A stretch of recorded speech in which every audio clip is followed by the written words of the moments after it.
అందరూ ఓటు తప్పక వేయండి. పనుంది, ఎండెక్కువ ఉంది, ఓటు వేసే వారి లైన్ పెద్దగా ఉంది అనే చిన్న చిన్న కారణాలతో ఓటు వేయడం మానకండి. దేశ భవిష్యత్తులో ఒక్కొక్క ఓటు చాలా ప్రధానమైనదని తెలుసుకోండి. మీ ఇంట్లో, కుటుంబంలో, మీ పేటలో, మీ వార్డులో అందరూ ఓటు వేసేలా చూడండి.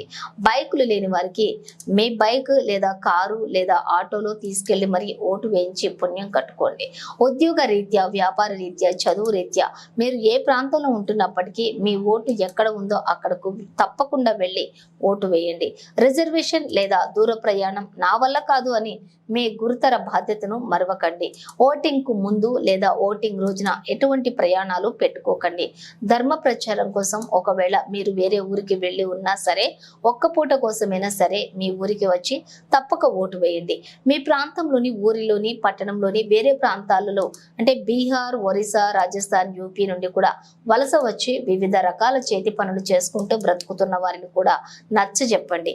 ఎంత కష్టమైనా సరే ఊరికి వెళ్ళి తప్పక ఓటు వేసిరమ్మని జుమా ఖుత్బాలో వ్యక్తిగతంగా గట్టిగా చెప్పండి.